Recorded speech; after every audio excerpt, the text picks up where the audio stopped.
If you're not uncomfortable, you're not growing. And there's so many things that we have the opportunity to do in our lives, and sometimes we say no because we're scared. The biggest mistakes that we see people making with their ads is they don't talk about the results that their product can actually get somebody. They try to sell the viewer on something, but they don't show them what it looks like. That's really all people want to see. A lot of the videos that I was doing for clients, sometimes they would say to me, it didn't really work out. It wasn't getting the results that we hoped for, and it always bothered me. I was wearing all the hats. Like, I could do all the stuff, shooting, the editing, the motion graphics, the music, everything. And that was the one piece that I felt like I was missing. I was terrified when Russell messaged me. It was like, no hustle worship here, we're a different breed. Action is what we got if action is what you need. Content capitalists, we're breaking the mold. Cause the old ways fading, new stories to be told. So content capitalists, get to the prize. This is the Content Capitalist Podcast, and my name is Ken Okazaki. There are as many ways to make money with content as there are people doing it. So listen in as my clients, past, present, and future, unpack how they crack the code to making $1 million a year or more while capitalizing on their content. Let's get started. Hey guys, welcome to another episode of the Content Capitalist Podcast, where I have conversations with people who are experts in their field when it comes to content. Now, the person I have with me is somebody who I had to actually wait in line because this guy is so popular, and he's just spoken on some really big stages. I know he's like, he's humble in person, but I think that if you see his face and you may not recognize him, but you probably 9 out of 10 have seen his work because he does stuff for some major brands and helps some people who are very well known to actually get their product in front of more eyeballs, but more importantly, to turn that into cash revenue in people's companies. So without further ado, I want to welcome Kevin Anson to the show. hey man, thanks for having me. Stoked to be here. Absolutely. Kevin, you and I have been kind of in contact. We're in the same realm in some ways, and in other ways, we're doing completely different things. Just for the sake of the audience getting kind of a handle on who you are, what you do, could you give us a 30,000 foot view? What do you do? Yeah, so I've been producing videos for about 20 years now, which is crazy to say. And I've done somewhere in the realm of, 10,000 or more. And about 5 or 6 years ago, I discovered ClickFunnels and Russell Brunson, and I was just hooked. I bought one of his books, .com Secrets, and I was like, this is amazing. I need to learn more about marketing, because before that I was, shooting video and editing video and flying all over the country. And I was just intrigued by marketing because I was like, a lot of the videos that I was doing for clients, I would reach out to them months later and I would say, hey, how did that video work out? And sometimes they would say to me, well, it didn't really work out, or, it wasn't getting the results that we hoped for. And it always bothered me, and I was wearing all the hats. Like, I could do all the stuff, shooting, the editing, the motion graphics, the music, everything. And that was the one piece that I felt like I was missing. And so once I started learning about it, I was just completely entranced by the world of marketing. And so I went all in on that and just kind of immersed myself into the marketing world. And so that's where I've been for the last 5 or 6 years. So it's been amazing. That's pretty cool. Now, 20 years. You don't look old enough to have been doing this for 20 years. Can we rewind a little bit? Tell me how'd you get in? Like, what's early stage version or 5-year-old version of Kevin Anson making video? Let's talk about that. How did that get started?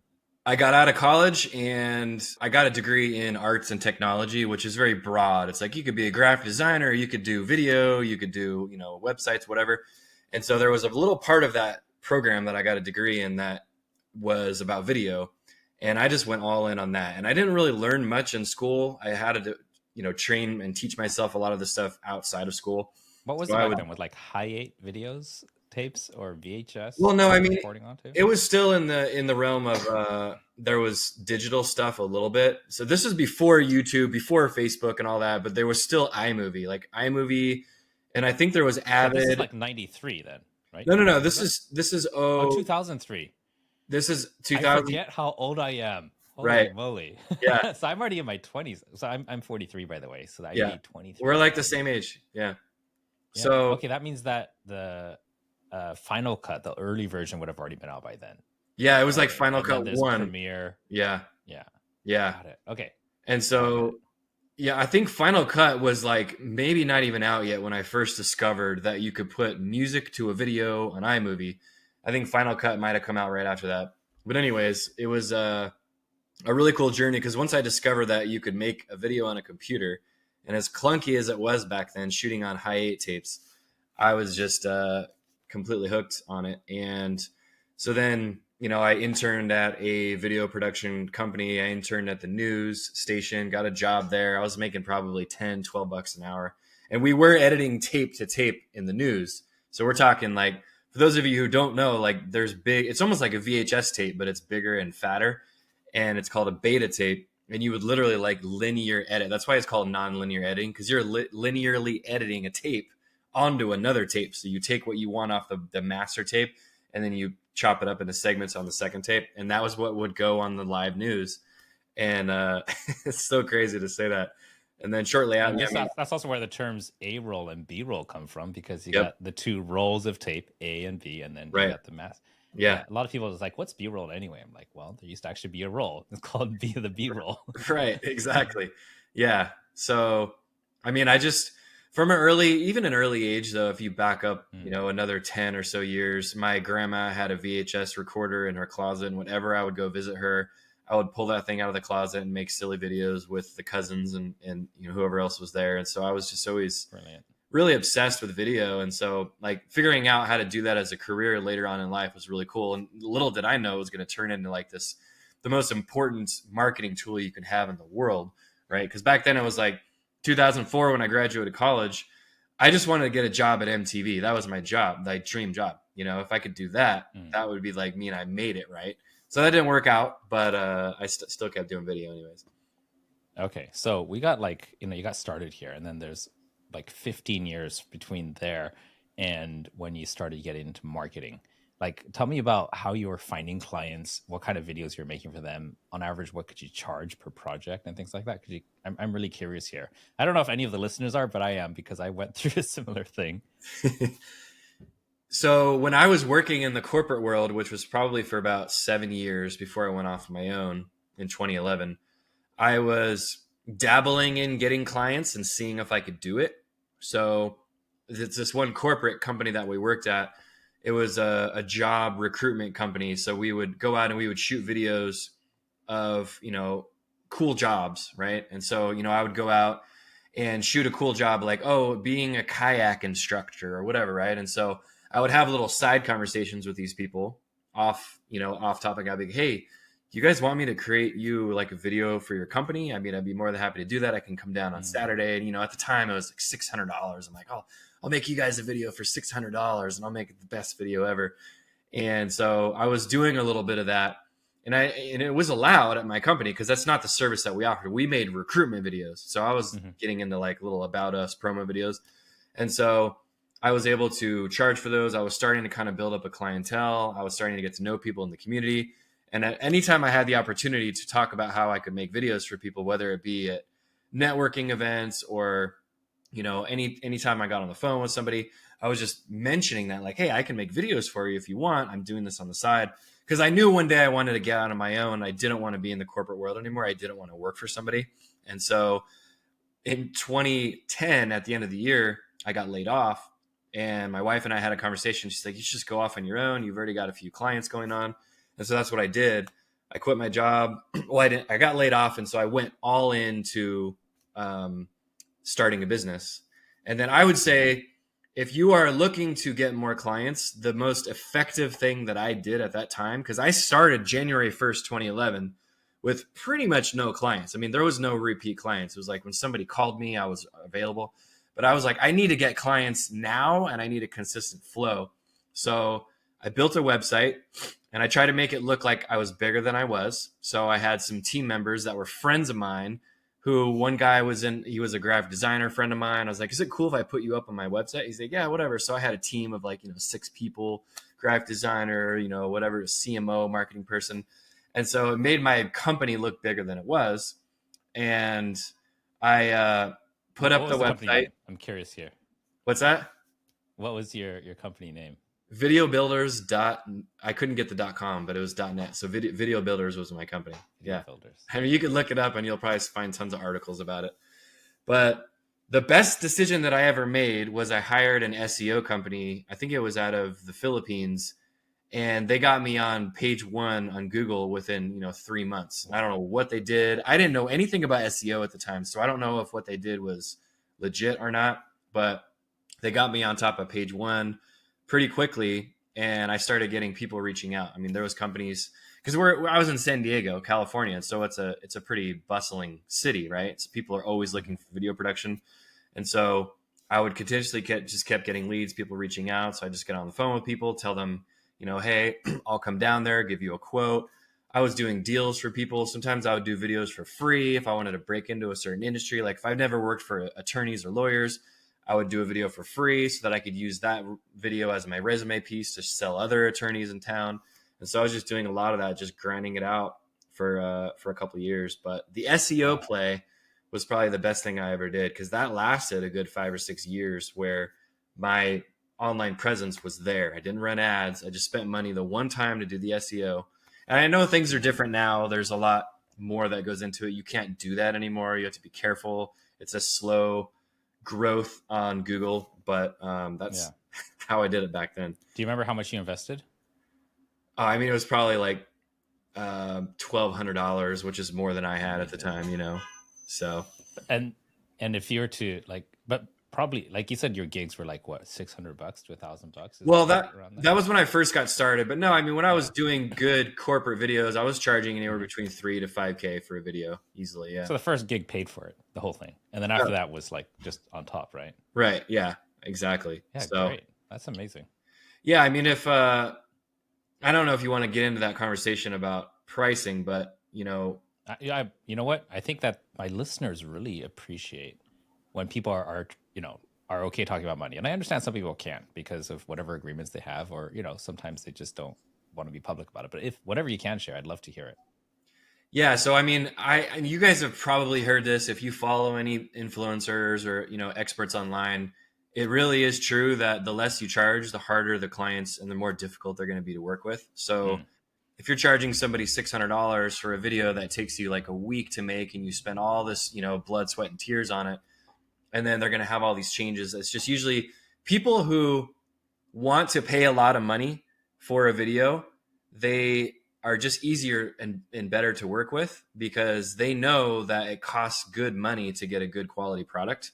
And so there was a client that I got for $25,000, and I went out and I did all this work. It was just almost like this documentary video, and they were totally happy to pay it. And so there's lots of clients out there who have plenty of money to spend on that stuff. It's not worth, playing at the bottom of the barrel with those cheap clients, because they end up being difficult. So don't be afraid to charge more, because people will pay it. And what I did too was I would actually offer people, when you could tell on the phone, they're like kind of like sticker shock, like, oh, okay, so $5,000. And then I would say like, hey, if you guys just want to do like a 30% deposit, we can get this thing rolling. We can get started. You can just pay me the rest of it over the next couple months. Of course, you have to have a contract in place, but that kind of helped lighten the blow for some of those people. So then it's like you went from, instead of making $0, you just made $6,000 over the next couple months.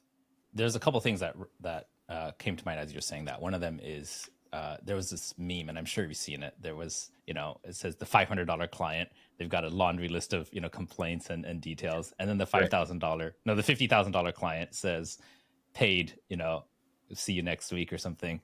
And it's not really an exaggeration. It's actually quite true.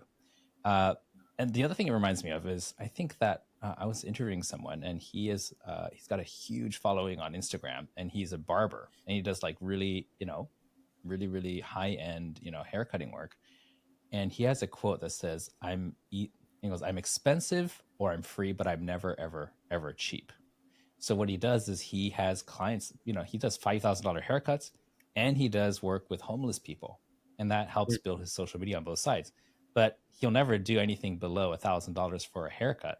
So his brand is very strong because he's expensive or he's free, but never cheap. And I like how he kind of framed that. And that's how I like to think too. I do like to help people. And there are projects we do, where we support certain charities, and we do projects pro bono because we believe in a cause, and they really don't have money. And that's why they need our help. So I think everybody has a different philosophy. And once you find it, then it just makes it easy to make decisions around pricing and around who you want to help and stuff like that. Yeah, absolutely. I agree with that. And it is nice to work with some of those charities. I've done my fair share of working with charities, and it's a good cause. And then it helps when you can share that stuff on your site or be like, yeah, we support this charity or this charity, and so it helps you look a Hmm. little bit more positive in the public eye, which is Yeah, nice. they could pay you in cash or they could pay you in PR, which, and some people might find that a little crass to even talk about that. But I'm a businessman. I'm okay speaking about that. When I talk with them, I'm just like, hey, look, one way you can pay us is in helping us with our PR, and if we can use it and document it, that would be paying us in a different way. Let's move Right. to what you're doing now. I know you just came off a big stage about a month ago.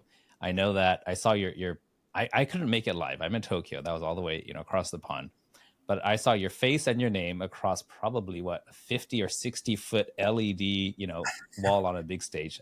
And you look like a freaking rock star. Let's talk about that. What did you share on that stage that for the thousands of people that was so important? So, as I mentioned earlier, I've gotten really into video ads and human psychology and what drives people to take action on a video ad. And so I have 10 ingredients for video ads and then 10 ad types. So the way I describe it, it's like sandwiches on a menu. Those are, because there's different sandwiches, those are the ad types. And then the ingredients Mm-hmm. that go into the sandwiches, those are your psychological ingredients that go in. So there's different mixtures of formulas that you can put together for high converting ads based on our proven framework, proven testing that we've done over the years. Mm-hmm. And so I was asked to speak on stage about video advertising specifically, and it was left pretty open. It was like, hey, just come on stage, talk about video ads, and share some stuff. You have 18 minutes. And I'm like, oh my gosh, like I could talk 18 about this minutes is stuff. tight. It's tight. Yes, I could talk about this You got for. to script every word practically.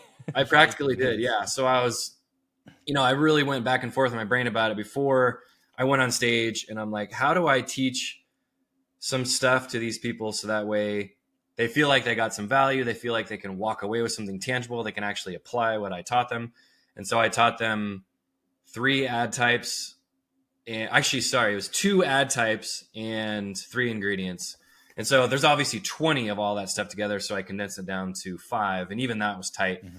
But yeah, I mean, it was 5,000 people in a room. Everyone was just super immersed in the experience, and it's just like you have their full undivided attention for the whole 18 minutes, and it was amazing. I'm not a stage presenter. I'm not an online or a speaker by any means. I have never done this before. I think the most people I ever spoke in front of was at my brother's wedding, right? And so it was a pretty big deal, and it was one of those things too where it was like I was actually excited about it and scared at the same time, because I always tell myself, like, if I'm not As you should uncomfortable, be. yeah, If you've never spoken before and your first gig is a 5,000 person audience. right. So, but I mean, I always live by that mantra where if you're not uncomfortable, you're not growing. And there's so many things that we have the opportunity to do in our lives, and sometimes we say no because we're scared. And that could have been one of those moments where I said no because I was scared, and I was terrified when Russell messaged me privately. It was like, hey dude, you want to speak on stage at Funnel Hacking Live? I could have been like, no thanks, like that sounds horrible, I don't want to do that. But instead I said, yeah, sounds good, let's rock and roll. And then I spent the next 4 or 5 months just being like anxiety ridden about what I was going to talk about. But it really did break me outside of that shell. Like, I am sort of an introverted person. When I'm in a group of, let's say, 10 people are sitting around in a circle in chairs, and everyone's going around the circle sharing something, like, I get nervous when it's my turn. That's just how I am. But that helped me kind of break out of that shell a little bit more, because I was in one of those situations just 2 days ago, and I spoke. It was at this church event, and I was way more comfortable doing it. So I'm like, wow, like I got uncomfortable in front of 5,000 people so that I could be more comfortable later on in the things that I am able to do in my life. So it's pretty cool. I think a lot of videographers are introverts, because if they were not, the camera would be facing the other way, right? When they got started, Right. and they'd say, hey, somebody push the record button for me. I started as such an introvert, and I don't know if my personality flipped at some point, but it was when Corona hit that I forced myself to get in front of the camera, because I was like, I think we lost like, I don't know, $300,000-$400,000 in contracts when Corona hit, because I had flights, I had hotels, I had shooting venues, I had crews that I had already hired, oh, that was a bloodbath. But then I was like, okay, in order to make ends meet, I need to be the product. And I started my first course, and I had to get in front of the camera. It was ugly. It was horrible, but we made it work. But I think that a lot of videographers start as introverts, but then you get so much exposure to people, like you said, Russell, right? And a few other people. I'm just being, like bathed pretty much in motivation, in business techniques, and in sales techniques, and in marketing. And somehow through osmosis, I'm just like, okay, I'm absorbing it through my clients that I work with. And then I was just like, okay, I need to actually apply some of it instead of just, letting it go through me. So, and I've seen that path, Garrett J. White, he was a videographer too. And he was just shooting people's ads and people's content. And then he was just like, wait, let's turn that camera around. So it's kind of cool that you've seen that shift. Yeah. Are you okay sharing a few people that my audience might recognize that you worked with? Because I know that you share some of them on social media. So obviously some of them are okay with you publicly bragging. What can you share with us that my audience is going to perk up the ears? Like, oh, I know that guy.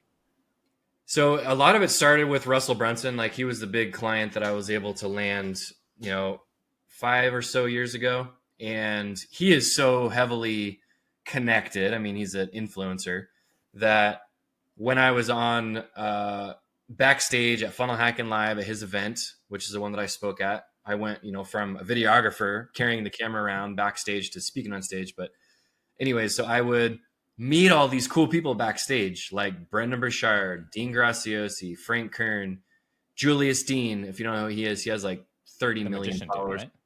Yeah. And so I started having conversations with these people, but that's when I turned myself going from introvert to like, I have to be extroverted if I want to be successful at this. And I really want to work with these clients. Like, I like want to have that sort of feather in the cap of like, okay, I can say that I worked with Dean Graziosi, who was partners with Tony Robbins, and I wanted to be able to work with Brendan Burchard and Frank Kern and all these guys. And so I would literally just say to them, hey, so I do a lot of the ads for Russell Brunson. I would love to work with you in some capacity, make you some ads. Are you down for that? I mean, I'll do, some ads for free for you if that's cool. And, obviously the response, like, who would say no to that? It's like, oh, this guy wants to prove himself to us by making some ads for free. And he already comes highly recommended. He's backstage at this event, Russell Brunson. And so I sort of just started doing that, and it worked out really well for me. And I was able to work with a lot of these really huge clients. And some of the other ones came naturally, like Kajabi. I was able to do some ads for them because of the relationship that I built with Brandon Burchard. And then I was able to meet Kajabi because he's a partner in that company. And so, yeah, I mean, it's been a really cool journey. And, we don't make ads for them every single day continuously. Like, they come and go, but it's been really neat. I mean, but prior to that, I did the same thing earlier in my career. It was like, I really want to work with big companies. So I worked with, Costco and Inc. magazine and Mercedes-Benz and Citrix. I don't even know if they're around. They had the meetup program. I forget what it's called, but anyways, so was always trying to land big clients because I knew that when I got one heavy hitter, one big shark in the industry, that the other clients would come a lot easier. And it totally worked that way. Yeah. So if you're trying to break into, hey, I want to work with real estate companies or something, or attorneys, who's a big attorney client that I can get that all the other guys know who they are, and it'll just come easy, so easy after that. Versus if you just, make your first couple projects for Joe Schmo's coffee shop, no one's ever heard of them, makes it a lot harder to sell other coffee shops. But it's like, oh no, I did some stuff for Starbucks. It's like, oh, okay, cool. Like, yeah, we'd be more than happy to hire you. Yeah. So I think that I love that and experienced the exact same thing. I think that for creatives and videographers, there's one more tactic that I use, and I'm happy to share this. When I started, I went into the niche of coaches and course creators. At first, I was going after speakers, and I realized that most of them are broke, which is sad. But like the actual career speakers, business owners who speak is a different story, right? So I learned that the hard way. But what I would do is I would go after event organizers and say, I would give them a ridiculous rate, pretty much just pay for my hotel and flights for me and my crew, and we'll shoot everything for free. But written into the contract, I would add a bonus that say we're going to do a one-on-one interview with all of your guest speakers, and we're going to put that into the rest. So then they'd have to rent a separate breakout room where we'd set up a small studio. And well, because I was directing it, I got to have one-on-one time with every single one of the speakers, suss them out, and then figure out my follow-up campaign to go close deals with these guys. Right. So that's how I got introduced to, like, 20 people at a time per event. And I got paid little, not nothing. I got, little to do a lead gen opportunity. And that's how I started just, getting my face in front of a lot of these people and close some clients. So there's different ways in, but, I love that. If you just knock one down, it's so much easier to get the rest. Like, oh, you're the guy that did so-and-so or that brand or this brand. And out of it's just that familiarity. That's brilliant. I love that strategy. I haven't heard that one before about the events. That's really, really cool. Oh, it works so well. Yeah. I did a short program once. I called it The Profitable Videographer. And this was like one of the programs they launched post-COVID. And it was kind of based on that concept of how to get your first client, but without doing a bunch of cold calls and stuff. Just go after the organizers. Like one of the videographers that went through that, he's doing I think he's got a staff of 14 now, and he's doing about $6 million a year.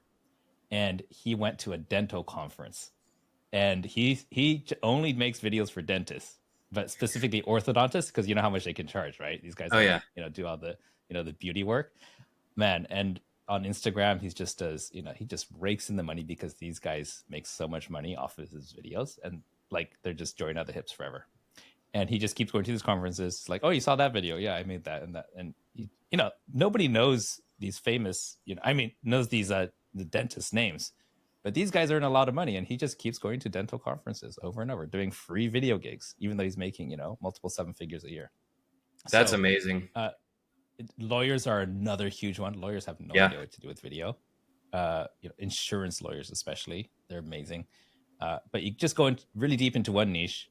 And if you know the organizer, then you could start to own a bigger and bigger piece of that pie in that niche. Oh yeah, absolutely. And there's so many niches out there that you wouldn't even think about, where people gather, thousands of people gather at convention centers all over probably over the world. Whatever city you are in, there's a convention coming up soon, and you can go to it. I mean, there's oil conventions. There's people who sell wedding stuff. I mean, it's like, you name it, it's endless. And so, yeah, you're absolutely right. Like I've been to a lot of those conferences where I was being hired to go to shoot interviews for, it was like Penske trucks, it was U-Haul. And then I was interviewing some guys there. And then as a result, there was other companies around. I started having conversations. Next thing you know, you pick up a client there, you pick up a client there. I mean, it's just going to those conferences. Like if you're sitting here listening to this right now, like follow Ken's advice and my advice, go to these conferences, bring your camera if you want. I mean, and you will walk away with some clients if you just open your mouth and start telling people about what you can do. It's powerful because conferences are the best places to get clients. Every time I go to Funnel Hacking Live, I get at least 3 to 5 clients for our agency. It's just, and I don't even have to try. It's so easy. Yep. Well, I think another reason that works is because you are pretty consistent in keeping your face and your content on social media, so that when they see you live, there's that association, like, oh, he's the guy who's been on my feed and they want to talk to you. If you hadn't been doing irregular content, I think the odds of you, of that happening so easily would go down. It becomes easy because you've kind of become a fixture of the industry and the environment because of the people you work with and the content you put out. And right. That's the reason we're having this call, is because you keep popping up on my feed. I'm just like, I got to get this guy. Nice. Yeah. I mean, that was something that I started doing back in 2016. I just created a YouTube channel, started making videos for YouTube, and I would spend a lot of time making a video every week. And I got my followers to like 10,000 subscribers on YouTube within like 6 months. It happened pretty quick.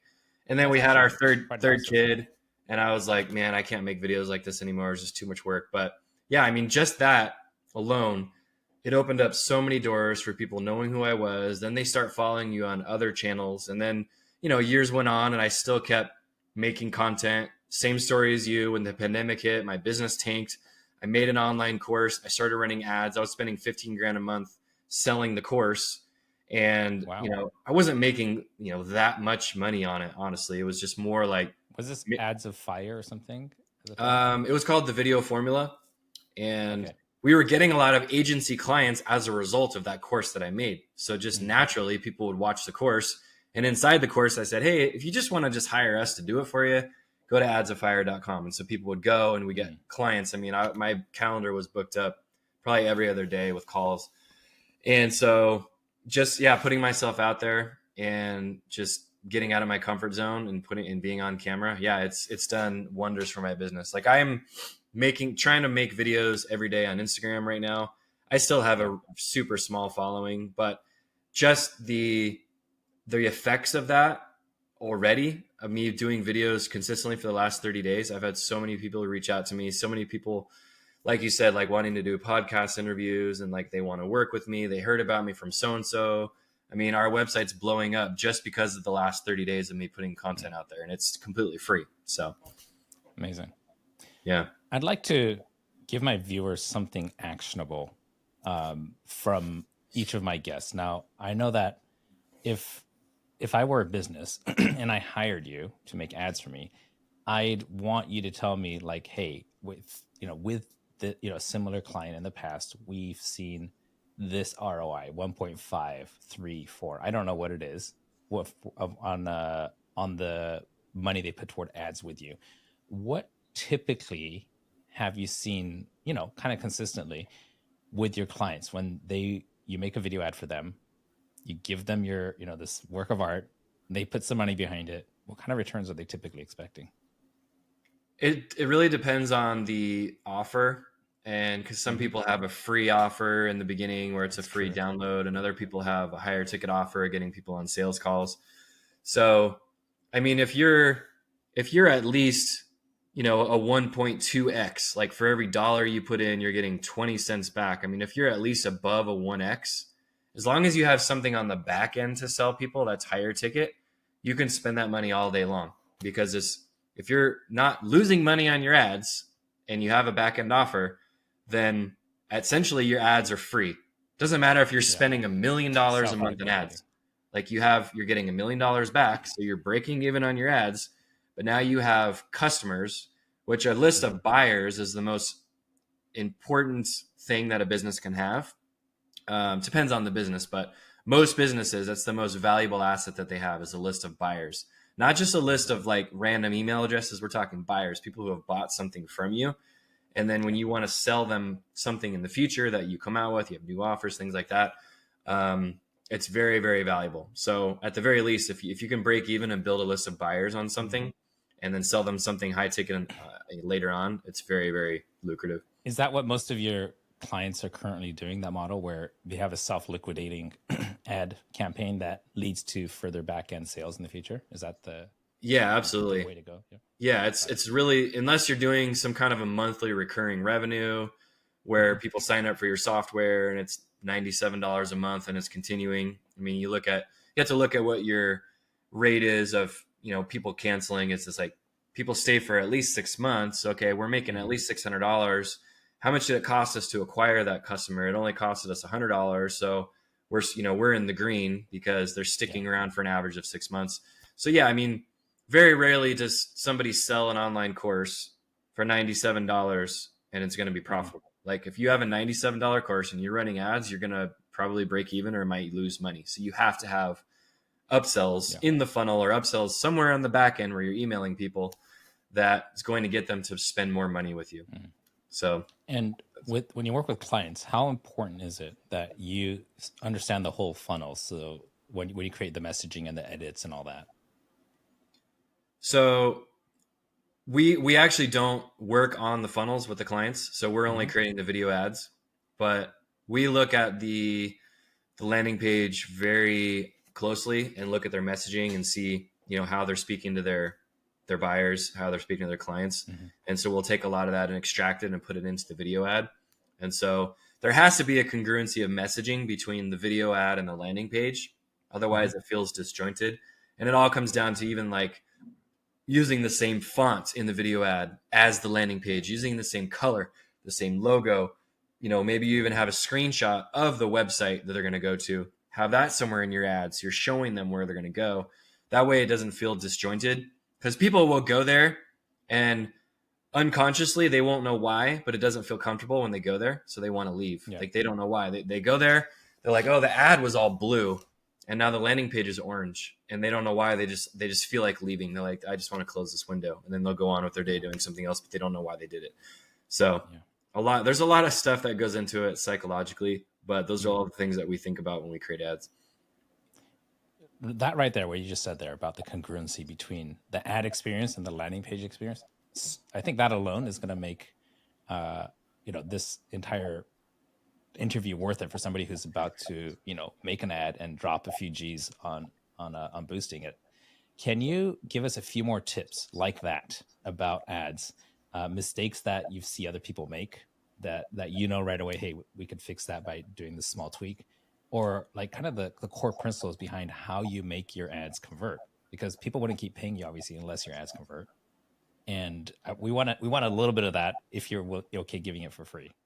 Yeah, totally. So I think one of the biggest mistakes that we see people making with their ads is they don't talk about the results that their program, product, whatever it is, can actually get somebody. And then the other mistake that people make is like, well, I do have the result in my video ad, but your result isn't specific enough. You're saying something like, this course will help you, say get more leads, right? But like, it's like literally like, this course has, helped people 2 to 3x their monthly revenue, or it's more of a specific tangible thing that your course has been known to do. So it's like the actual outcome that people want. So they don't want some broad result that's like, oh, grow your business or make more sales. It's like, no, like, how much is it going to grow my business? Like, give me some numbers, give me some statistics, show me some screenshots of stuff. So that's really what people want. And then it's also knowing who your buyers are, who your avatar is. Like, what is it that they're really struggling with? Because people miss the mark on that. Like, they just assume that they know their market really well. And so they think that they know their pain points, but they're not actually really, drilling down on the 2 or 3 pain points that they really do have that keep them up at night.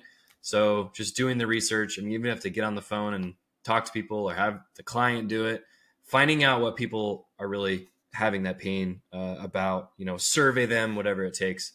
So it's, I was going to say one more thing too, because I have 10 ingredients, but I'm like, try not to, go into all of it. But another thing too is that people make the mistake of, they try to sell the viewer on something, but they don't show them what it looks like.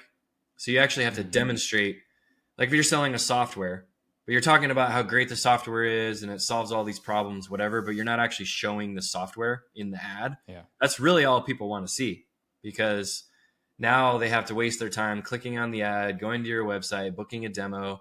If you would have just showed them up front in the ad, like, this is what the software looks like, this is how it works. When you click here, this thing's going to open up, and this is all the stuff that it's going to do.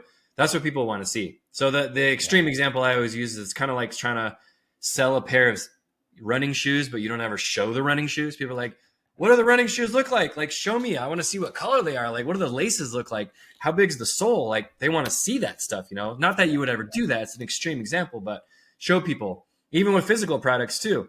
People will try to sell a product and they show the box and all this stuff, but they don't actually go into the, opening it up, doing the unboxing. That's why the unboxing ad is one of our ad types that does really well.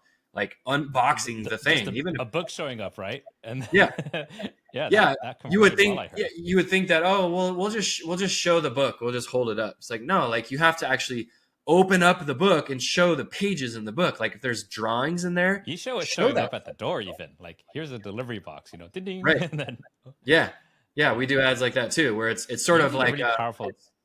It's like it's a dopamine hit when people get something at their doorstep. So that's why we do that. We show the package and then we show the book like coming out of the box, because we'll basically like throw the book into the box, and then we'll reverse the shot so it looks like it's coming into their hands. Yeah, so all that stuff. There's so much. That trick. Correct me if I'm wrong. You did something called a powerful demonstration where I think it was an e-commerce product for blocking radiation from earbuds. Was that you? Yeah. Now, when I watched that, I thought that is brilliant. Could you walk me through, your thought process behind that? So with the radiation thing on, because your AirPods emit radiation to each other. So they're in both ears and it goes through your brain and it's bad for you, right? And so we could sit there and tell people all day long. You could show testimonials, you could, show the results, but like people wanted to see an actual demonstration with an EMF reader. So we had to show them like, okay, here's an AirPod. Look what happens when we hold it up to this EMF reader, electromagnetic frequency, EMF reader, and then it would like spike like right when you'd hold it up to this device. And so we had to show like once you put this little piece of tape on there, which is the product, and then we hold it up to the EMF reader, it doesn't spike anymore. So it shows and proves people in real time like, oh, this product really does work. So I'm not getting the EMFs. So that was the piece of the puzzle that we were missing that we had to put in there. Because you can say it all day long, but people won't believe it till they see it. Yeah. When I saw that, I was like, let me get some. And then they didn't ship to Japan. I'm like, oh, dang it. Man. but like for me, I thought that was one of the better, like very, very transparent demonstration you did there. And I'd put that right up there as far as effectiveness. Maybe the dollar amount per unit wasn't as high, but do you remember the Harmon brothers? They did the purple mattress one with the eggs from that big sheet of glass. Exactly. I saw that. I was like, just demonstrating something so clearly on a bigger scale. But I think that you had the same like trigger effect for me to want to click and buy as that ad did for them. And I was like, that's brilliant. And you made it, I don't know if it was intentional, but the footage was, you made it look basic, like really basic, not a fancy camera, probably shot on an iPhone, but that made it even more believable. Like, somebody like, I just discovered this thing. Let me show you real quick. It was brilliant. So I love that one. Thank you. Yeah. You have to show off the product, even if it's a physical product, like show what it looks like. Just a quick little story. I had lunch one time with the CEO of UGG Boots, and it was crazy how I got that opportunity. But he told me that I think it was in the 70s, so forgive me on the exact dates. But when they launched the boots, they were like, "Yeah, we'll just hire a bunch of models. We'll put them into we'll get a studio. We'll just show them wearing the boots, and it should do really well because that's all people want to see. They just want to see the boots." And they discovered really quickly that those ads didn't do well. So what they did is that they took those same models and they had them go out to like a creek and they shot video and photos of those people wearing the boots in real environments and really where they're actually going to, use the boots in everyday environments. So they're showing them being used. And so that's when their company started taking off because people there's no relatability when you're just showing somebody in like a beautiful model in a white studio. It's just like, oh, well, whatever. Those boots they don't solve my problem. But when you show them walking through a creek and they're waterproof and they do all this cool stuff, that's when it starts to make sense for people. So relatability is a huge one too. Yeah, for sure. For sure. Thank you for that. Now, as we're coming kind of to the last section of this, there's a couple things you talked about that you said aren't working anymore. For example, like you can't just, pay $1,200 on SEO and expect your business to take off. What else have you seen kind of shifting with the times? I know we've got AI that's come onto the scene and people are using that in content creation everywhere. I know that there's different formats of video that are dying and being born and working well, not working as well, steady, certain types of ads. What can we talk about kind of things that you see trending up or trending down in your industry? Yeah. So, I mean, we all know about YouTube. I think it's been a powerful one for many years. So putting content on YouTube is huge. What I like about YouTube is that it has a longer shelf life. So when you put a video up on there 5 years, 10 years later, it's most likely it's still going to show up. Because I know my videos, I still get people messaging me from videos I did 6-7 years ago. Like, oh, hey, can you build us an app demo? Like, because I made an app demo video. And they would reach out to me, and I mean, they still do. So putting yourself out there, I mean, it's the quickest way to get on the SEO, in the SEO algorithm for your business.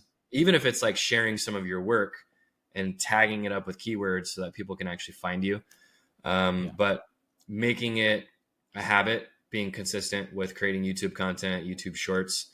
And I still know that there are some great SEO companies out there who can help you get on SEO. So I still do. I mean, that's not out. It's still current. But I think, and we already touched on it earlier, it's just being the face of your business, being the attractive character, being on social media more, recording some videos, even if it's like, if you don't feel like you have that much knowledge yet, that's okay. You can still share like a few tricks and things. Even if you know other people are already talking about that, it doesn't matter. Like there's thousands of people talking about the same thing. And then there's always that one guy who will see your video and go, I didn't know you could do that. That's crazy. Right. And so sharing some of your tricks and tips and things like that, or how you approach your processes with clients, or how you guys are different, or whatever it is. So just putting yourself out there, because people feel like they get to meet you when you put content out there. They like build a connection with you, even though, you know, you don't even know, you're not talking to them face to face. So content is, it's super important for anyone's business. And, how about ad formats? Anything you can say about that? Are there certain lengths? Ads on mobile, vertical, square, horizontal lengths, like, because right now the main thing I do is I just do organic content for a lot of people. So we're putting out, you know, hundreds, thousands of videos. You probably have smaller, shorter videos that, you know, that are more concentrated around certain things. But have you seen certain ad formats in terms of length or content or anything kind of work better than others recently?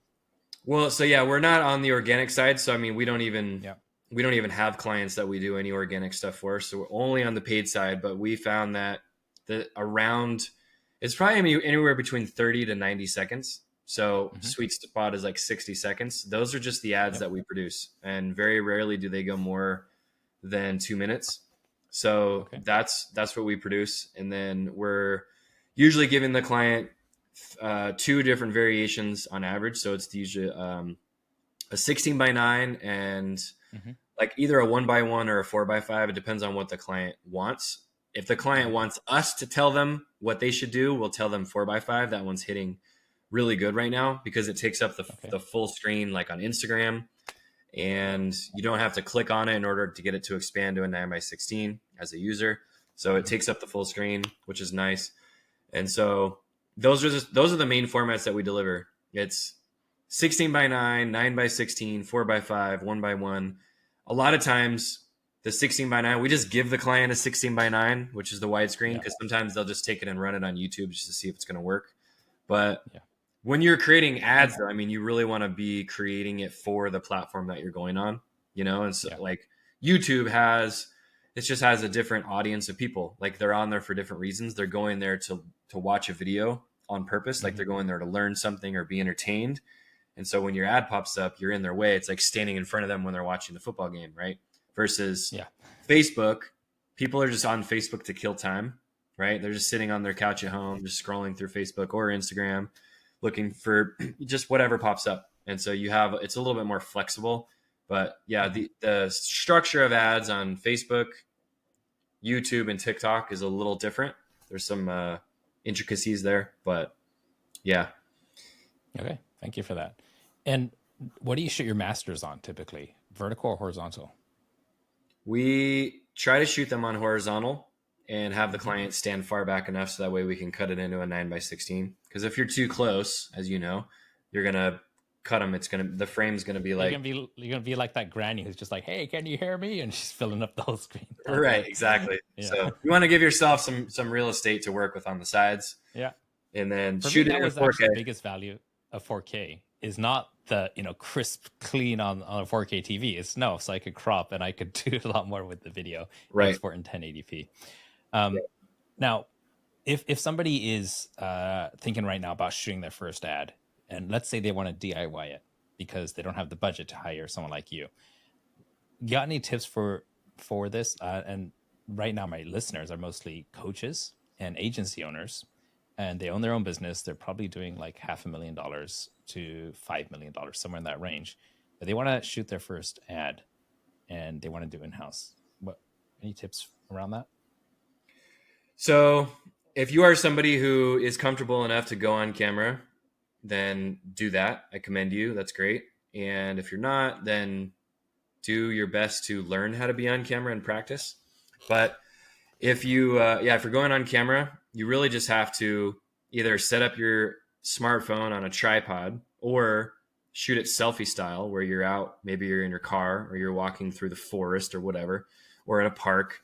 But you really only have to give people, if you want to keep it super simple, you have to tell people a little bit about, like, you have to identify the person, because Facebook now has AI built in where they're listening for keywords. It's kind of like SEO. So if you say like, hey, are you a plumbing contractor, right? It's like, okay, now you just gave Facebook some information. So are you a plumbing contractor? Are you any one of these contractors? I have something that can, make you more money, or whatever it is, right? So you're doing an identify, you're hooking them in with something that gives them a reason to watch. So maybe it's like 3 tips to XYZ, or here's 3 ways that you can get better results with your contracting business. So identify, hook, talk about some of the results that you guys have gotten for other people, tell them a little bit about how your process works, and then you do a call to action and you're out, right? So if you can just keep it as simple as possible, especially if you're just getting started and just trying some stuff out. People just want to know, like, are you qualified? Have you gotten results for other people? And do you have the authority and the experience to be talking about this particular subject? You could also talk about who you've worked with. We've worked with this many companies, or we've helped this many companies grow their revenues, or we've made this much money for other people in their businesses, or whatever it is. Talking like, that's kind of the result, but it's also the authority. Yep. Mm-hmm. So you're kind of combining the two things together. So that's like the simplest way to do it. Just pulling out your smartphone and just recording some stuff and talking about the pains, the results, some stories about people that you've worked with, and then doing a call to action. So should they script this out, or should they kind of follow a framework, in your opinion? I mean, you could do both. If you're somebody who's comfortable enough to write down some bullet points or keywords on a notepad and just go for it and just ad lib it, you could totally do that. For me, when I'm recording an ad, because I start to go off on tangents, and as many times as I've been on camera and done this stuff, whenever I record an ad, I'll script it, just because it feels like I can stay on point better, and I'll say exactly what I want to say. And I have this little teleprompter thing. It's actually on my camera back here. I think it's called a parrot teleprompter, but it just goes over your lens, and then you just stick your iPhone in there, and it's like a teleprompter. So it has a 50-50 glass. You can see the reflection of your phone, and I'll just read the script. So it looks like you're looking into the lens while you're reading the script. But there's also apps for that too. If you're not comfortable with being with saying a whole script, they have teleprompt apps that will actually scroll your script next to the camera on your smartphone. So you can do that. And I'm sure you've talked about all this stuff with people too, but it's nice to hear it from another person. But those things work really well. So either script it or just write down some notes and just go for it. Okay. Last question, I promise, is when it comes to like the post-production value, the effects, the titles, the transitions, the music, how can somebody who's trying to DIY get help with that? Well, or how important is it even? Should they even be looking at that if they're running their first ad? I would say, yeah, if you're running your first ad, don't even worry about it. Just record your video on your phone. Gary Vee style, like early days Gary Vee. Yeah, Gary Vee style, and then throw it into a captions app. There is literally an app called Captions. Like, take it in there, that one, and it adds captions on top of the screen, and that's all you need to do. So you might have to do some cutting. Like if you're somebody who you can nail that first sentence, but you think you're going to mess up after that. There's an app that I use on my phone. It's called the Spark Camera app. Spark Camera, love it. Yeah. So you hold down your finger. Friends, they always bug me about this. Like, it's not on Android. I'm like, get an iPhone. Right, get an iPhone. There's probably another app out there that does it. I mean, I guess you could. But no, there's that ergonomic feel of just holding down your thumb and letting it go, like, and then taking it over and over. I've been looking, and if someone finds one for Android, please let me know, because I want to give my course clients something. Yeah. So use that, or if you had to, go on TikTok, even if you don't have a TikTok account, whatever, go on there and make a video on TikTok and then upload it privately. No one will ever see it. So you can do that same functionality. Hold down the button, record, stop recording, move in your house somewhere else, record another clip, and then it'll upload it to TikTok, and then you download it without the watermark. So just Google how to download TikTok videos without the watermark, and you can totally do it. And then now you have yourself an ad that's pretty much already edited. You just gave me the solution. Thank you. Yeah. Now, I've been trying to crack that nut forever. Now I should have thought of that. Thank you. Or what you can do, what you can do, which is an even crazier hack, is you could record the video on Instagram Reels and do that same thing. Hold record, let go, hold record. And then they have the captions auto generator thing. It'll auto generate the captions for you on top of the video. And then once that's done, you just download that video into your camera roll right off of Instagram. So now you have the video. So you have your video recorded and you have your captions. You're ready to rock and roll. That's all you need. Amazing. Yeah. And I think that the solution that TikTok made that everybody else is working on is making it easier to create video on the video platform itself. Like YouTube and Instagram, they were just like, no, we just, people upload and we just have a platform. Then TikTok was like, no, we're going to create every single tool so that you can do anything that your mind imagines on it. Yeah. And now everybody else is trying to catch up. And that was the shift. I lied. I said that was the last question, but I've got one last one. And it's this. I promise, because we're out of time here and I want to respect your time. If anybody's listened this far, obviously what you had to share is important. Either it's the timbre of your voice, or we actually talked about valuable stuff. How can someone, should they want to get more information about you, how to work with you, or just search you online? What's the best way for people to get in touch with you?